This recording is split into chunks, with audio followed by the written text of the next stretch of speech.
नमस्कार विद्यार्थी मित्रांनो, हिस्ट्री बाय संतोष चव्हाण या आपल्या ऑफिशियल युट्यूब चॅनलवर तुम्हा सर्व विद्यार्थी मित्रांचं पुन्हा एकदा खूप खूप स्वागत आहे.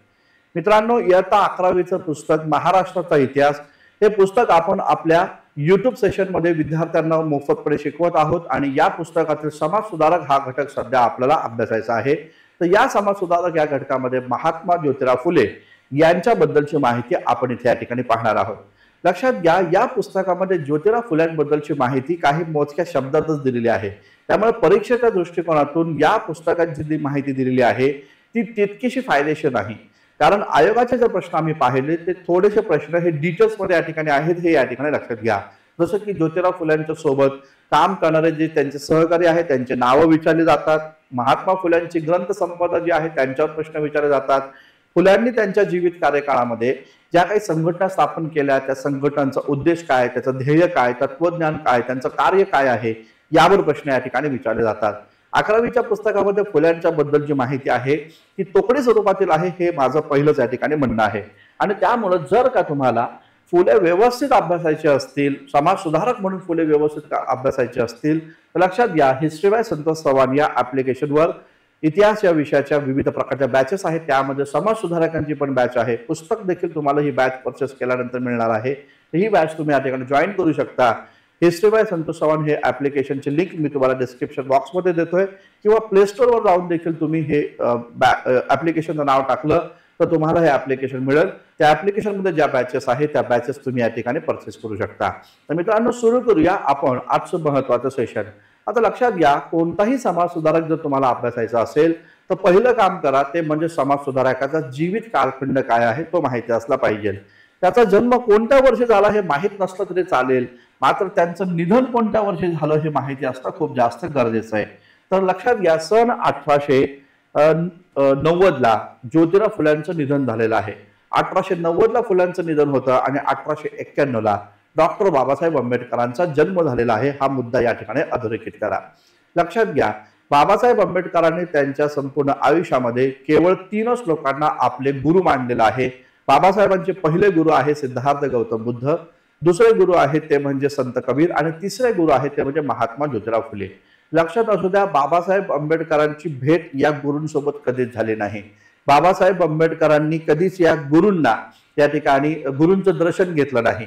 लक्षात घ्या, केवळ या लोकांनी केलेल्या सामाजिक कार्य, या लोकांनी केलेल्या सामाजिक योगदान हे नजरेपुढे ठेवून बाबासाहेबांनी यांना आपलं गुरु मानलेलं आहे. बुद्ध, कबीर आणि त्याचबरोबर फुले यांचा नेमका उद्देश काय होता तर मानव जातीचं कल्याण करणं. या देशामध्ये असणारी सामाजिक विषमता समाप्त करून समतेच्या आधारावर समाजाची निर्मिती करणं म्हणजे समतामूलक समाज व्यवस्था स्थापित करणं, या प्रकारचा उद्देश हा बुद्धांचा, कबीरांचा आणि फुल्यांचा राहिल्याचं एकंदर दिसतं. आणि म्हणून मग तेच उद्देश बाबासाहेब आंबेडकरांचा असल्यामुळे बाबासाहेबांनी या तिघांना आपलं गुरु मानलेला आहे. हा मुद्दा या ठिकाणी लक्षात घ्या. 11वीच्या पुस्तकात फुल्यांबद्दल जी माहिती आहे ती काय आहे ती आपण आता पाहूया. इथं म्हणलेलं आहे, आधुनिक महाराष्ट्रातील समाज सुधारणा चळवळीचे ते प्रणेते होते, त्याचबरोबर एक क्रांतिकारी आणि कर्ते सुधारक देखील या ठिकाणी होते. कर्ते सुधारक म्हणजे बोले तैसा चाली, जे बोललेलं आहे ते मी करणार आहे, या प्रकारची ती भूमिका ते घेताना एकंदर दिसतात. त्याचबरोबर बहुजन समाजाला त्यांच्या हक्काची जाणीव करून देणारे आणि प्रस्थापितांच्या अन्यायाविरुद्ध लढणारे ते एक महामानव होते, अशा प्रकारचा उल्लेख इथे या ठिकाणी केलेला आहे. लक्षात घ्या मित्रांनो, इयत्ता 11वीच्या या आपल्या पाठ्यपुस्तकामध्ये 19 समाज सुधारकांची लिस्ट आपल्याला पाहायला भेटते. या 19 समाज सुधारकांपैकी केवळ एकच समाज सुधारक आहे ज्यांना महामानव म्हणून संबोधलेलं आहे आणि ते समाज सुधारक म्हणजे महात्मा ज्योतिराव फुले आहे. महात्मा फुल्यांना महामानव का बरं म्हटलं जातं ते पण आपण इथे या ठिकाणी आधी समजावून घेऊया. आता लक्षात घ्या, हे तर आपल्याला माहिती आहे की ब्रिटिशांच्या आधुनिक शिक्षणामुळे भारतामध्ये सुधारणा चळवळ या ठिकाणी उभी झाली. कारण आधुनिक शिक्षणामुळे भारतीय समाजाचे दोष समजले आणि ते दोष दूर करण्यासाठी सुधारक पुढे आले. लक्षात घ्या, जे सुरुवातीचे सुधारक होते त्या सुधारकांनी ज्या संघटना स्थापन केल्या त्याचा उद्देश जरी उदात्त असला तरी त्या संघटना त्या उदात्त ध्येयापर्यंत पोहोचू शकल्या नाही. उदाहरणार्थ मी सांगेल की 1849 साली परमहंस सभा नावाची एक संघटना दादोबा पांडुरंग तरखडकरांच्या नेतृत्वाखाली स्थापन झाली. लक्षात घ्या, ही संघटना जी होती या संघटनेचा मुख्य उद्देश जाती व्यवस्था निर्मूलन करणं असा या ठिकाणी होता. मात्र दादोबा पांडुरंग तरखडकर स्वतः या संघटनेच्या बैठकीला कधीच या ठिकाणी सहभागी झाले नाही. यामागे काय कारण होतं, तर दादोबा पांडुरंग तरखडकरांना या संघटनेमध्ये सहभागी होण्यास भीती वाटत होती. कारण आपलं नाव जर या ठिकाणी चर्चेमध्ये आलं तर आपल्यावर आपले जात बांधव सामाजिक बहिष्कार या ठिकाणी टाकतील. आणि म्हणून हे संघटन जरी उदात्त ध्येय बाळगणारं असलं तरी समाजासोबत दोन हात करणं आणि समाजासोबत दोन हात करून सामोरं जाणं, त्या प्रकारचं धैर्य या लोकांमध्ये या ठिकाणी नव्हतं असं एकंदरीत दिसतं. परिणाम तोच झाला जो व्हायचा तो 1860ला या संघटनेची नोंदवही चोरीला गेली. लोकांना असं वाटलं की आपली नावं आता जाहीर या ठिकाणी होईल आणि त्यामुळे आपल्यावर पण सामाजिक बहिष्कार टाकला जाईल. म्हणून मग ते लोक या ठिकाणी परमहंस सभेच्या बैठकीला परत आले नाही. परमहंस सभा बरखास्त झाली. मला सांगण्याचं तात्पर्य हे आहे की महाराष्ट्रामध्ये ज्या काही सुरुवातीच्या संघटना स्थापन झाल्या त्यांचं स्वरूप या प्रकारचं या ठिकाणी होतं. सामाजिक सुधारणेचे जे प्रयत्न सुरुवातीला झाले ते स्वजातीपुरते मर्यादित स्वरूपातील होते, हे या ठिकाणी लक्षात घ्या. इंग्रजांच्या सरकारी नोकऱ्यांमध्ये सहभागी होत असताना आपल्याला माराच्या आणि मोक्याचा जागा प्राप्त होईल, कारण की आपण सुधारक आहोत, आपण या ठिकाणी परिवर्तनवादी आहोत असं ब्रिटिशांना दाखवण्यासाठी संघटना स्थापन झाल्याचं आपल्याला या ठिकाणी दिसतं.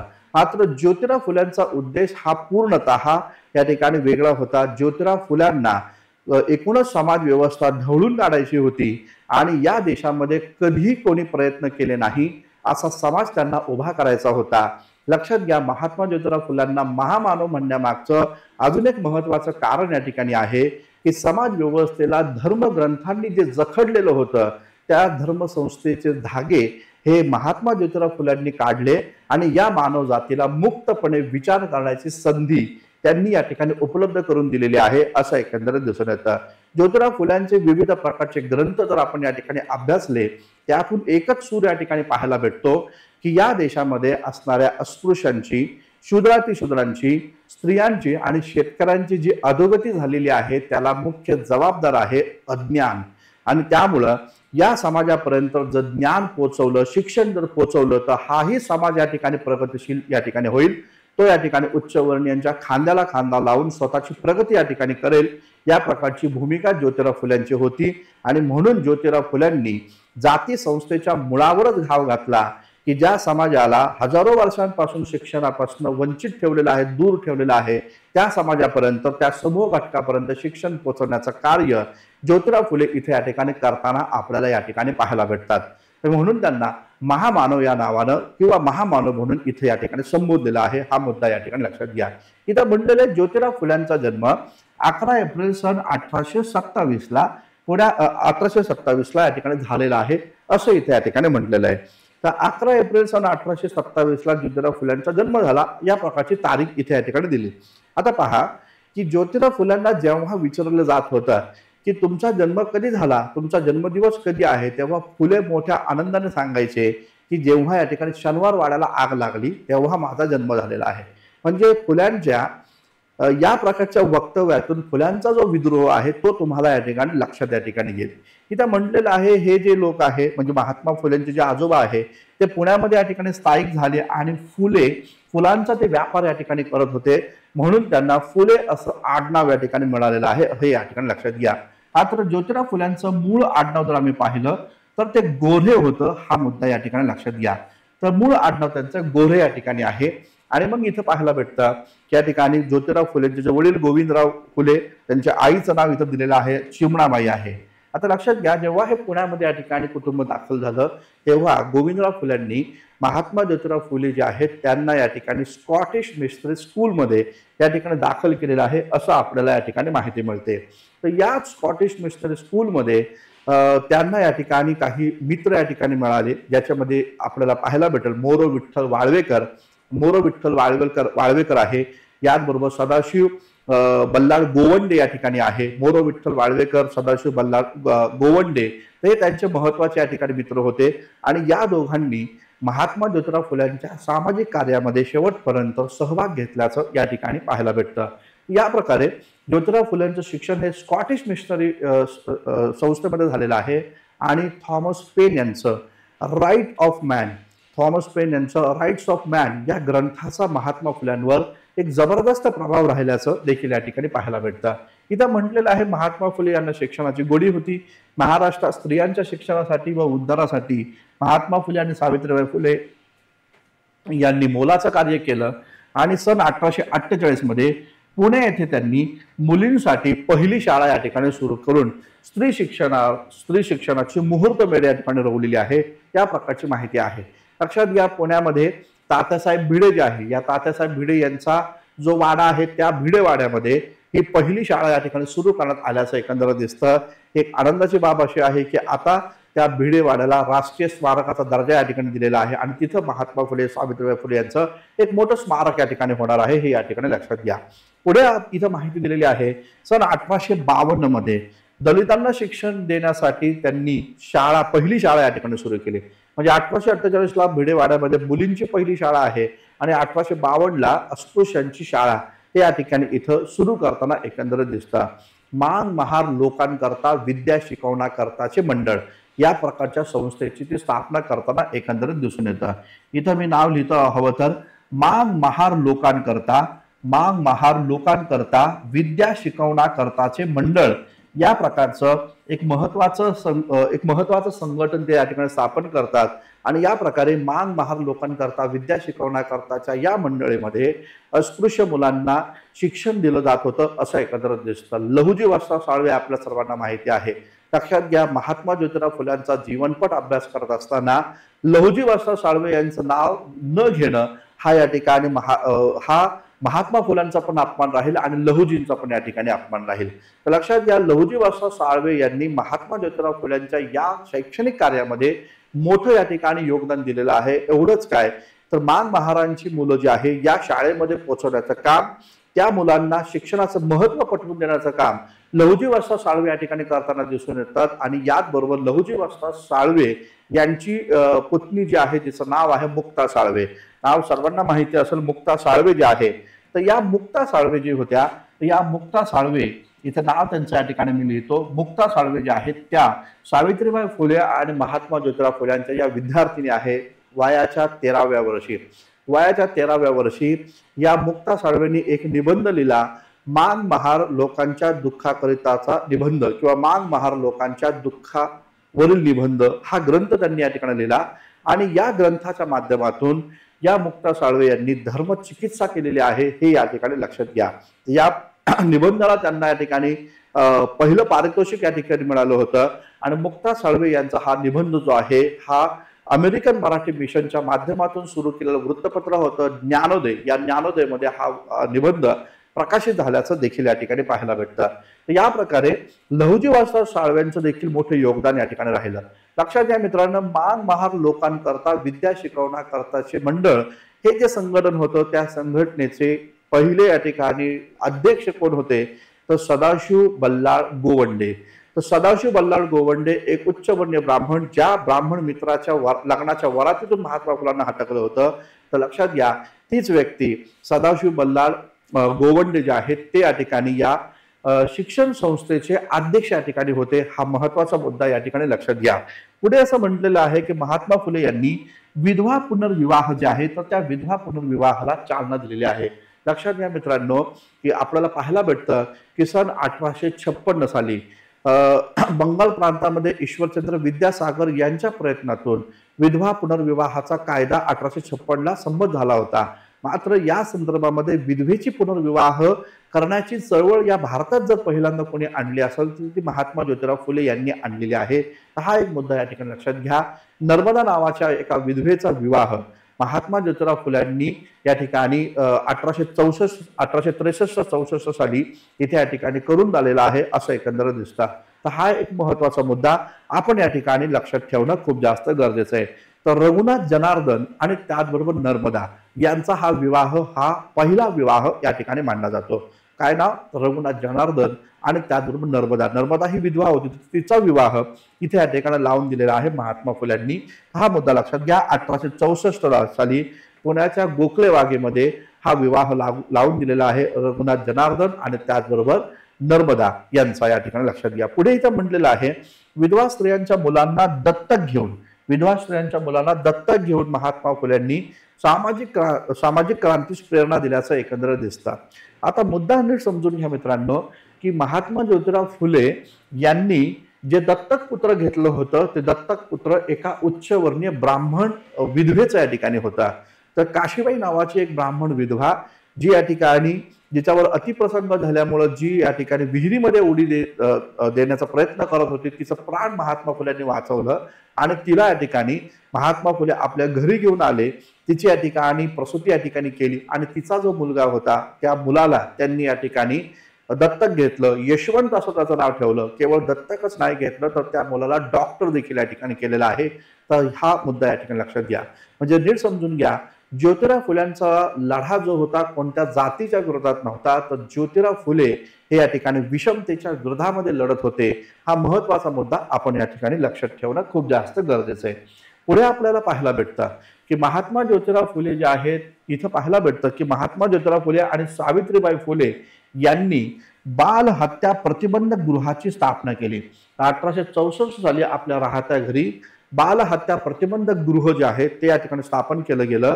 आणि याचबरोबर जे विधवा स्त्रिया आपल्या मुलांना या ठिकाणी प्रसूत करत आहे, मात्र ते आपल्या माहेरी किंवा आपल्या सासरी त्या मुलांना घेऊन जाऊ शकत नाही, अशा मुलांचा सांभाळ देखील या फुले दाम्पत्यानं करण्याचा निश्चय केला. आणि या माध्यमातून अनाथ बालकाश्रमची स्थापना इथे या ठिकाणी करण्यात आलेली आहे, असं एकंदरीत या ठिकाणी पाहायला भेटतं. म्हणजे लक्षात घ्या, देशातील पहिलं बाल हत्या प्रतिबंधक गृह आणि याचबरोबर देशातील पहिलं अनाथ बालिकाश्रम जे आहे, जे अनाथ बालकाश्रम हे स्थापन करण्याचं श्रेय महात्मा फुले आणि सावित्रीबाई फुले यांना या ठिकाणी जातं, असं एकंदरीत पाहायला भेटतं. इथं लिहितो मी, अनाथ बालकाश्रम जे आहे ते अनाथ बालकाश्रमची स्थापना या ठिकाणी महात्मा फुले आणि सावित्रीबाई फुले 1864 साली करताना एकंदरीत दिसतात. पुढे म्हणलेले आहे, सावित्रीबाई फुले यांनी स्वतः यात राहणाऱ्या मुलांची देखभाल केली. अस्पृश्यता हा मानव जातीला कलंक आहे असं ते या ठिकाणी मानत आहे. हा एक महत्वाचा मुद्दा या ठिकाणी लक्षात घ्या.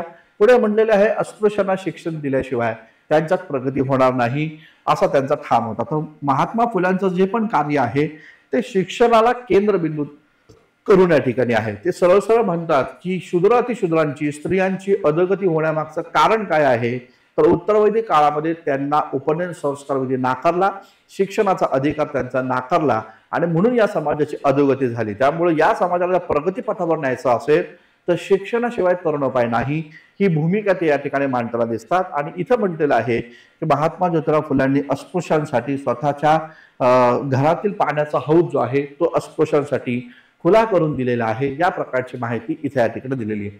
पुढे आपल्याला माहिती मिळतीये की अस्पृश्य व दलितांच्या प्रश्नाला महात्मा फुले यांनी मनस्वी चालना दिली. त्याचप्रमाणे स्त्री जात ही युगानुयुगे पुरुष वर्गाच्या दास्यत्वात सापडली होती. त्यातून स्त्रियांची सोडत करण्यासाठी महात्मा फुले यांनी सक्रिय भूमिका घेतलेली आहे. या प्रकारचा विचार देखील इथे या ठिकाणी मांडलेला आहे. आणि पुनर्विवाह जो आहे तर या पुनर्विवाहाला ते या ठिकाणी इथं चालना या ठिकाणी देत आहेत असं देखील या ठिकाणी पाहायला भेटतं. म्हणजे लक्षात घ्या, ज्योतिराव फुल्यांचं जे कार्य होतं हे स्त्रीला तिच्या दास्यातून मुक्त करण्याचं या ठिकाणी होतं. स्त्रीला केवळ स्त्रीच्या काही महत्वाच्या ठराविक सुधारणांपुरते फुले मर्यादित नव्हते, तर पाहायला भेटतं स्त्रियांच्या सर्वांगीण प्रगती साठी फुले प्रयत्न करत होते. आणि पुरुष वर्गानं त्या स्त्रीला हजारो वर्षांपासून जे दास्यात ठेवलेलं आहे त्याच्या विरोधामध्ये या ठिकाणी फुले या ठिकाणी होते. हा महत्वाचा मुद्दा लक्षात घ्या. फुल्यांच्या या चळवळीतून पुढे आलेल्या या ठिकाणी होत्या ताराबाई शिंदे. या ताराबाई शिंदे या ठिकाणी स्त्री पुरुष तुलना ग्रंथ लिहितात आणि या स्त्री पुरुष तुलनामध्ये त्यांनी जे निष्कर्ष मांडले त्या निष्कर्षाला महात्मा ज्योतिराव फुले पूर्णतः पाठिंबा देतात असं एकंदर दिसतं. आणि म्हणून या भारतातले पहिले फेमिनिस्ट जर कोण असेल तर महात्मा ज्योतिराव फुले आहेत. हा मुद्दा या ठिकाणी लक्षात घ्या. पुढे म्हणलेला आहे, स्त्रियांचं, विधवांचं केशवपन पद्धत, बालहत्या, बालविवाह, अस्पृश्यता निवारण या विषयांवर समाजाचं प्रबोधन ज्योतिराव फुले इथे या ठिकाणी करताना आपल्याला या ठिकाणी पाहायला भेटतं. विधवांची विटंबना आणि जन्मलेल्या बालकांची हत्या रोखण्यासाठी 1863 साली बालहत्या प्रतिबंधक गृह ते या ठिकाणी स्थापन करताना दिसतात. आणि तिथं परत म्हटलेलं आहे की काशीबाई या नावाच्या विधवा मुलगा जो आहे यशवंत, त्याला या ठिकाणी ते दत्तक घेताना देखील या ठिकाणी पाहायला भेटतात. केशवपनाची पद्धत रद्द व्हावी यासाठी न्हाव्यांचा संप या भारतात पहिल्यांदाच या ठिकाणी घडवून आणला ते म्हणजे महात्मा ज्योतिराव फुल्यांनी.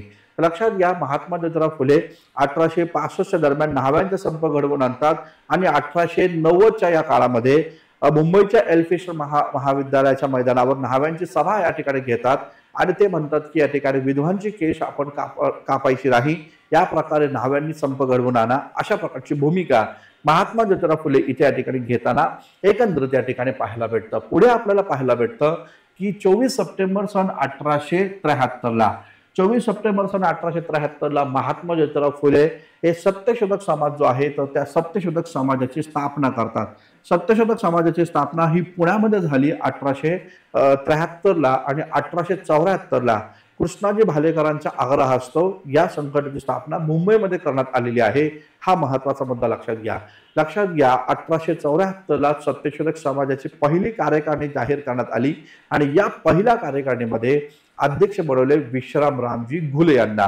तर विश्रामरामजी घुले हे सत्यशोधक समाजाचे पहिले अध्यक्ष, पहिल्या कार्यकारिणीतनं पहिले अध्यक्ष बनलेले आहेत. हा एक महत्वाचा मुद्दा आपण इथे या ठिकाणी लक्षात घ्या. आता या सत्यशोधक समाजाचा उद्देश काय आहे ते इथे या ठिकाणी दिलेलं आहे. इथं म्हणलेलं धर्मभेद मूलक विद्वेष नष्ट करणं. धर्मभेद मूलक या ठिकाणी विद्वेष जो आहे तो या ठिकाणी नष्ट करणं, जातीभेद मूलक उच्च नीच भाव नष्ट करणं, स्त्री दास्य नष्ट करणं, हिंदू धर्म संस्थेतील मूर्तीपूजा आणि संस्कृत भाषेतील कर्मकांड यांचे समूळ उच्चाटन करणं हे या ठिकाणी उद्देश होता. तर सत्यशोधक समाजाचा उद्देश काय, तर धर्मभेद मूलक विद्वेष नष्ट करणं, जातीभेद मूलक उच्च नीच भाव नष्ट करणं, स्त्री दास्यत्वातून स्त्रियांची सुटका करणं, हिंदू धर्म संस्थेतील मूर्तीपूजा आणि संस्कृत भाषेतील विविध प्रकारचे कर्मकांड जे आहे ते समूळ नष्ट करणं, या प्रकारचा उद्देश समोर ठेवून सत्यशोधक समाजाची स्थापना करण्यात आली. सर्व साक्षी जगतपती त्याला नकोच मध्यस्थी, या प्रकारचं ब्रीद वाक्य हे सत्यशोधक समाजाचं या ठिकाणी होतं. सत्यशोधक समाज कोणत्या एका जातीच्या विरोधात नव्हता, कोणत्या एका समाजाच्या विरोधात नव्हता, तर सत्यशोधक समाज हा पुरोहितगिरीच्या विरोधामध्ये होता. असे पुरोहित जे कोणत्याही प्रकारचं काबाड कष्ट न करता केवळ लोकांना धर्माची भीती दाखवून स्वतःची उदरनिर्वाह या ठिकाणी करतात, अशा पुरोहितांना, जे पुरोहित अंधश्रद्धा आणि कर्मकांडाच्या नादी बहुजन समाजाला लावतात, त्यांच्या विरोधामध्ये फुल्यांचं बंड होतं. हा महत्वाचा मुद्दा आपण या ठिकाणी लक्षात ठेवा. पुढे आपल्याला पाहायला भेटतं या सत्यशोधक समाजाचं मुखपत्र दीनबंधू या ठिकाणी होतं. लक्षात घ्या, दीनबंधू नावाचं वृत्तपत्र सन 1877ला सुरू केलं कृष्णाजी भालेकर यांनी. तर हा महत्वाचा मुद्दा लक्षात घ्या. यातनं महात्मा ज्योतिराव फुल्यांवर जे टीका केली जात होती त्या टीकेला प्रत्युत्तर दीनबंधूतून या ठिकाणी दिलं जात होतं, जे कृष्णाजी भालेकर चालवत होते. हा मुद्दा इथे या ठिकाणी लक्षात ठेवा. इथे म्हणलेलं आहे सर्व जाती धर्माचे नागरिक सत्यशोधक समाजाचे सदस्य व्हावेत, यासाठी योजना त्यांनी तयार केली. बहुजन समाजावर लादलेली मानसिक गुलामगिरी स्पष्ट करण्यासाठी त्यांनी काही ग्रंथ लिहिले, ज्यामध्ये ब्राह्मणांचे कसं गुलामगिरी हा एक महत्वाचा ग्रंथ आहे आणि सत्सार हा एक महत्वाचा या ठिकाणी ग्रंथ किंवा निबंध आहे. तर हा मुद्दा या ठिकाणी लक्षात घ्या. याचबरोबर महात्मा ज्योतिराव फुल्यांनी तृतीय रत्न या नावाचं नाटक लिहिलं. इशारा या नावाचं त्यांचं एक पत्र खूप जास्त प्रसिद्ध या ठिकाणी झालं. छत्रपती शिवाजी महाराजांची समाधी त्यांनी रायगडावर जाऊन शोधून काढली. या भारतातली पहिली शिवजयंती महात्मा ज्योतिराव फुल्यांनी या ठिकाणी सुरू केलेली आहे. लक्षात घ्या, महात्मा ज्योतिराव फुल्यांनी छत्रपती शिवाजी महाराजांच्या प्रती एक पोवाडा देखील या ठिकाणी लिहिला, गातो शिवाजी महाराजांचा पोवाडा. आणि लक्षात घ्या, याच पोवाड्यामध्ये छत्रपती शिवाजी महाराजांना कुलवाडी भूषण म्हणून या ठिकाणी संबोधलेलं आहे. कुलवाडी भूषण या प्रकारचा एक उपमा त्यांनी या ठिकाणी छत्रपती शिवाजी महाराजांना या ठिकाणी दिलेली आहे. तर हा एक महत्वाचा मुद्दा या ठिकाणी लक्षात घ्या. महात्मा ज्योतिराव फुल्यांचं सामाजिक कार्य लक्षामध्ये घेऊन ब्रिटिश सरकारनं महात्मा ज्योतिराव फुल्यांचा दिनांक 6 नोव्हेंबर सन 1852ला विश्रामबाग पाडा, पुण्यातील विश्रामबाग पाडा इथं एक जाहीर सत्कार केला. ज्या जाहीर सत्कारामध्ये शाल जोडी त्यांना अर्पण या ठिकाणी केल्याचं एकंदरीत दिसून येतं. 1888च्या काळामध्ये महात्मा ज्योतिराव फुल्यांना मुंबईमध्ये एक सभा घेतली गेली आणि महात्मा ज्योतिराव फुल्यांना सामान्य जनतेनं महात्मा ही उपाधी 1888ला बहाल केलेली आहे. हा पण एक महत्वाचा मुद्दा या ठिकाणी लक्षात घ्या. लक्षात घ्या मित्रांनो, महात्मा ज्योतिराव फुल्यांचं हे कोट खूप जास्त प्रसिद्ध आहे, ज्यामध्ये म्हटलेलं आहे विद्येविना मती गेली, मतीविना नीती या ठिकाणी गेली, नीतीविना गती गेलेली आहे, गतिविना या ठिकाणी वित्त केलेले आहेत, वित्ताविना शूद्र खचले आहेत, एवढे अनर्थ एका अविद्येने केलेले आहेत. या प्रकारचं हे कोट जे आहे हे कोणत्या पुस्तकातून घेतलेलं आहे असा प्रश्न जर आला तर त्याचं उत्तर आहे शेतकऱ्यांचा असूड. लक्षात घ्या. तर शेतकऱ्यांचा असूड हा महत्वाचा या ठिकाणी ग्रंथ आपल्याला पाहायला भेटतो की या ग्रंथामध्ये विद्येविना मती गेली, मतीविना नीती गेली, नीतीविना गती गेली, गतीविना वित्त गेले, वित्ताविना शूद्र खचले, इतके अनर्थ एका अविद्येने केले, ही ती भूमिका मांडतात. आणि म्हणून शेतकऱ्यांच्या मुलांना ते या ठिकाणी सांगतात, जर तुम्हाला प्रगतीपथावर जायचं असेल, जर तुम्ही या ठिकाणी स्वतःच्या जीवनाला प्रगतीकडे न्यायचं असेल तर शिक्षणाची कास आपण धरली पाहिजे, शिक्षण केलं पाहिजे, ही भूमिका त्यांनी मांडली. आणि सत्यशोधक विवाह पद्धती देखील त्यांनी निर्माण केले. त्यांनी मराठीमध्ये मंगळगौरव अष्टका या ठिकाणी तयार केले आणि पुरोहिताविना विवाह लावण्याचे कार्यक्रम त्यांनी या ठिकाणी सुरू केलेला आहे, असं एकंदर त्या ठिकाणी पाहायला भेटतं. पुढे म्हणलेलं आहे की महात्मा फुले यांनी शेतकऱ्यांच्या विदारक अवस्थेचे हे वर्णन डोळ्यासमोर ठेवून त्यांची आर्थिक स्थिती सुधारण्यासाठी त्यांना मदत करण्याची प्रतिज्ञा केली. यातूनच पुढे शिक्षण, वसतिगृह, सिंचन, धरणं, तलाव, विहिरी यांसारखे अनेक उपाय त्यांनी सुचवलेले आहेत. या प्रकारची कोकणी माहिती इथे या ठिकाणी दिलेली आहे. आपल्या हिस्ट्री बाय संतोष चव्हाण या ऍप्लिकेशनमध्ये समाज सुधारक महात्मा ज्योतिराव फुले म्हणून खूप सारे डिटेलमध्ये 2 तासाचं लेक्चर्स मी या ठिकाणी घेतलेलं आहे, तुम्ही ते पाहू शकता. इथं पाहूया आपण अजून काय माहिती आहे. 1888 ला व्हिक्टोरिया राणीच्या चिरंजीवाच्या कार्यक्रमास महात्मा फुले यांनी शेतकऱ्यांचा प्रतिनिधी म्हणून पारंपरिक या ठिकाणी पोशाख या ठिकाणी धारण केला होता. लक्षात घ्या, या काळामध्ये ड्यूक ऑफ कॅनॉट या ठिकाणी भारतात आला होता. तर काय राणीचा प्रतिनिधी ड्यूक ऑफ कॅनॉट जो होता, तर हा ड्यूक ऑफ कॅनॉट या ठिकाणी भारतात आला होता. तर या ड्यूक ऑफ कॅनॉट समोर महात्मा ज्योतिराव फुले शेतकऱ्यांचा प्रतिनिधी म्हणून, शेतकरी ज्या वेशामध्ये या ठिकाणी असतात तसा वेश ते परिधान करून या ड्यूक ऑफ कॅनॉट समोर जातात आणि ड्यूक ऑफ कॅनॉटला सांगतात, इथं सुटाबुटामध्ये जे लोक आलेले आहेत हे सुटाबुटामध्ये असणारे लोक म्हणजे भारत नव्हे, तर भारत हा ग्रामीण भागामध्ये आहे आणि तो भारत कसा आहे त्या भारतातल्या लोकांचा वेश म्हणजे शेतकऱ्याचा वेश मी परिधान करून इथे समोर आलेलो आहे.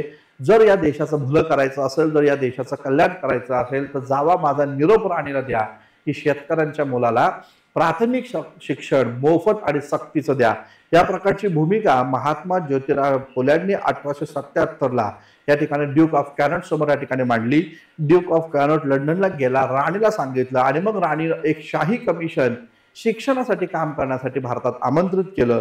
त्या शाही कमिशनचं नाव होतं हंटर कमिशन.